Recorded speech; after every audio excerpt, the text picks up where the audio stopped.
दोस्तों टाटा मोटर्स की बात करें तो यहाँ पे दो बड़ी ब्रेकिंग न्यूज़ निकल के आ रही है जिनको हम एक एक करके डिस्कस करने जा रहे हैं। यहाँ पे देख सकते हो कि बहुत बड़ा फैसला किया गया है टाटा मोटर के मैनेजमेंट की तरफ से। यहाँ पे जेएलआर के लिए नए सीईओ की अपॉइंटमेंट हो चुकी है। कौन है वो सीईओ उसको समझेंगे इस वीडियो के माध्यम से।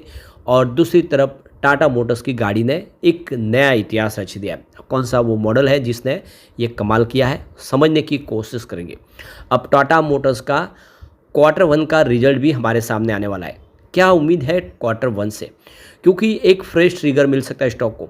पिछले एक साल में स्टॉक बहुत ही ज़्यादा दबाव में रहा है। इस स्टॉक में जिसने निवेश किया उसको कोई फ़ायदा नहीं हुआ, क्योंकि लगातार नेगेटिव रिटर्न दिया है। 1180 के आसपास जो स्टॉक था वो इस समय 650 के आसपास है। तो ऐसे में अब क्या संभावना बन रही है उसको समझने की कोशिश करेंगे इस वीडियो के माध्यम से। लेकिन फ्रेंड्स, उससे पहले अगर आप पहली बार हमारे चैनल पे आए तो चैनल को सब्सक्राइब कर दीजिए, एक बेल आइकॉन दबा दीजिए ताकि जब भी नया वीडियो बने पहला नोटिफिकेशन आपको मिले। वीडियो पसंद आए तो लाइक से ज़रूर कीजिए। चलो फ्रेंड्स, वीडियो स्टार्ट करते हैं। मैं हूँ आपका दोस्त एसबी दवे और हमारे अपने चैनल ऑनलाइन कमाई में आपका बहुत बहुत स्वागत है। तो सबसे पहले टाटा मोटर्स के कारोबार की बात करें तो 655 पर स्टॉक इस समय आपको दिखाई देगा, जहां पे 0.24% की हल्की सी तेजी है। तो देख सकते हो कि जहां पे शुरुआत हुई थी सुबह वहीं पर इस समय स्टॉक है। इसके बीच में इसमें गिरावट भी हुई और अच्छी तेजी भी बनी, क्योंकि 650 का लो बना है, 658 का इसने हाई बना है। सीमित दायरे में स्टॉक ट्रेड कर रहा है। थोड़ी सी यहाँ पे स्थिति दबाव की दिखाई दे रही है। तो अब आप देख सकते हो कि जो बड़ी अपडेट निकल के आ रही है, पीबी बालाजी को अपॉइंट किया गया है। टाटा मोटर्स की जो सब्सिडीज कंपनी है जो लग्जरी सेगमेंट में काम करती है, जेएलआर, अब पीबी बालाजी उसका नेतृत्व करेंगे। उनके बैनर तले ये सारा कामकाज होगा। तो आप देखें कि नवंबर 2025 से वो जेएलआर के सीईओ के तौर पे काम करेंगे। तो ये देख सकते हो कि पीबी बालाजी की नियुक्ति के साथ ये पहली बार है जब एक भारतीय कार्यकारी टाटा मोटर्स के स्वामित्व वाली लग्जरी कार निर्माता जेएलआर का नेतृत्व करेंगे, यानी इंडियन को मौका दिया गया है। बालाजी वर्तमान में टाटा मोटर समूह के मुख्य वित्तीय अधिकारी है और नवंबर 2025 में जेएलआर के सीईओ के रूप में अब वो आगे अपना कार्यभार संभालेंगे। तो देख लो कि जगुआर लैंड रोवर ने सोमवार यानी 4 अगस्त को अपना नए सीईओ के तौर पे पीबी बालाजी के नाम की घोषणा कर दी है। सोमवार को एक्सचेंज फाइलिंग में टाटा मोटर ने इसकी जानकारी दी है कि जेएलआर का जो नया मुख्य कार्यकारी अधिकारी है वो अब पीबी बालाजी होंगे। पीबी बालाजी की अपॉइंटमेंट के साथ ये पहली बार हो चुका है कि एक इंडियन को ये मौका दिया गया लग्जरी कार निर्माता कंपनी की तरफ से। और आपको पता ही होगा कि ग्लोबल मार्केट में जेएलआर का बिजनेस है, लेकिन अब उसका जो नेतृत्व है वो एक इंडियन करेगा। तो एक्सचेंज फाइलिंग में टाटा मोटर्स ने बताया कि बालाजी एड्रियन मॉडल का स्थान लेंगे, जो अपने कॉन्ट्रैक्ट के अंत में यहाँ पे रिटायरमेंट लेने वाले हैं। कंपनी ने एक नियामक फाइलिंग में कहा है कि इस फैसले को 4 अगस्त को जेएलआर के बोर्ड की बैठक में मंजूरी दे दी गई है। मॉडल 3 दशकों से भी ज़्यादा समय से इस कंपनी से जुड़े हुए हैं, जिसे टाटा मोटर्स के लिए कैश काऊ माना जाता है। पीबी बालाजी टाटा मोटर्स की कार्यकारी समिति के सदस्य हैं और टाटा समूह की कई कंपनियों के बोर्ड में शामिल है, जिनमें Jaguar land rover automotive PLC UK, Tata Motors passenger vehicles, Tata motor passenger electric mobility और एयर इंडिया शामिल है। 2017 में टाटा मोटर्स में शामिल होने से पहले उन्होंने हिंदुस्तान यूनिलीवर के मुख्य वित्तीय अधिकारी के रूप में 8 साल तक कार्य किया है। पीबी बालाजी ने लग्जरी स्पोर्ट यूटिलिटी वाहन निर्माता जगुआर लैंड रोवर के सीईओ बनने से पहले टाटा मोटर्स के समूह के मुख्य आप देखें तो वित्तीय अधिकारी यानी सीएफओ के रूप में ऑलरेडी अपने 8 साल बिताए। उन्होंने 2007 में यूनिलीवर सिंगापुर के ट्रेजरी विभाग में उपाध्यक्ष के रूप में अपना कामकाज शुरू किया था, अपने कैरियर की शुरुआत की थी। बाद में वे हिंदुस्तान यूनिलीवर में वित्त के उपाध्यक्ष के रूप में शामिल हुए। लंबे समय तक काम करने के बाद अंततः एचयूएल में सीएफओ की भूमिका में आए और फिर टाटा समूह में जाने का उन्होंने फैसला कर लिया। पीबी बालाजी के लिंक्डइन प्रोफाइल के अनुसार अगर आप देखें तो यहाँ पे आईआईटी मद्रास से उन्होंने 1991 की बैच की बैचलर ऑफ टेक्नोलॉजी बीटेक की डिग्री प्राप्त करने के बाद बालाजी ने फाइनेंस और आप देखें तो कि संचालन प्रबंधन क्षेत्र में डिप्लोमा करने के बाद यहाँ पे देखो कि आईआईएम कलकत्ता में उन्होंने दाखिला लिया था। तो एक नई अपॉइंटमेंट हो चुकी है। उनके अनुभव का फ़ायदा कंपनी को मिलेगा और जेएलआर आने वाले समय नई ऊंचाई पर जा सकता है। एक और जो बड़ी गुड न्यूज़ निकल के आ रही है, टाटा मोटर्स की ईवी सेगमेंट की गाड़ी ने महिंद्रा और यहाँ पे हुंडई, एमजी सबको पछाड़ के नंबर 1 पोजीशन हासिल कर ली है।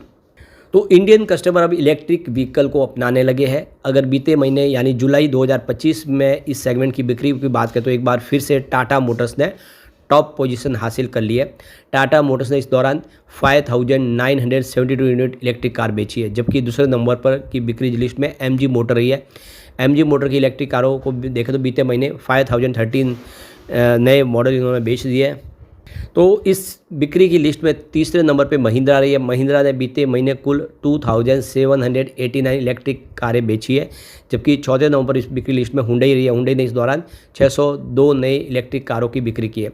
और यहाँ पे 5वें नंबर पर देखें तो BYD रही है। BYD ने इस दौरान 453 नए इलेक्ट्रिक कारों की बिक्री की है। तो बिक्री की इस लिस्ट में छठे नंबर पर BMW रही है। BMW ने इस दौरान 225 इलेक्ट्रिक वैन बेचे हैं, जबकि 7वें नंबर की बिक्री लिस्ट में मर्सिडीज बेंज रही है। मर्सिडीज ने इस दौरान कुल 85 इलेक्ट्रिक कार बेची है। इसके अलावा 8वें नंबर पर सिंट्रोएन रही है और इस दौरान उन्होंने 41 यूनिट बेची है।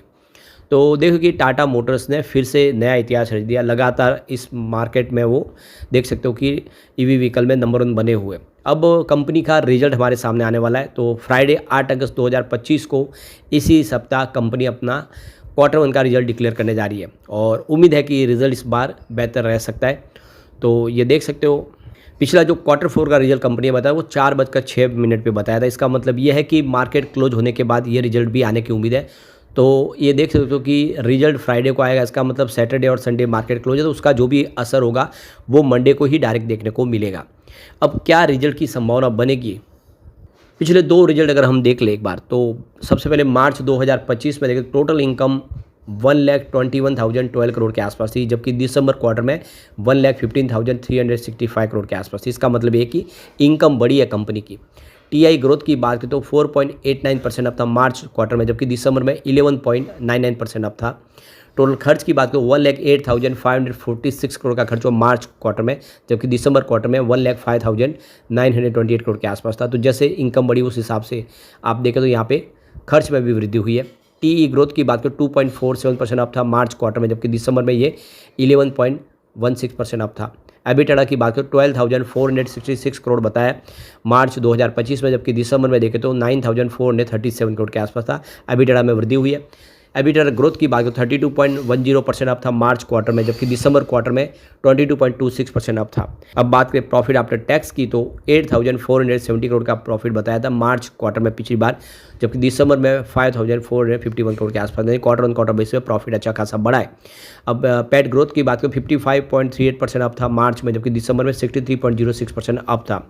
एबिटाडा मार्जिन 10.30% रहा है मार्च क्वार्टर में, जबकि दिसंबर क्वार्टर में ये 8.18% देखने को मिला। नेट प्रॉफिट मार्जिन 7% के आसपास था मार्च 2025 में, जबकि दिसंबर में अगर देखें तो 4.73% देखने को मिला। अब बेसिक ईपीएस की बात करो 23.40 के आसपास रहा रुपीज़ मार्च में, जबकि दिसंबर में 14.81 रुपीज़ के आसपास था। तो ईपीएस में अच्छी खासी वृद्धि हुई है।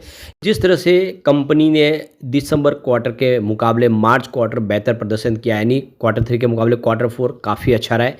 उम्मीद है कि इस बार Q1 उससे बेहतर होगा, तो फिर एक अच्छा माहौल यहाँ पे बन सकता है, क्योंकि कंपनी लगातार फैसले कर रही है।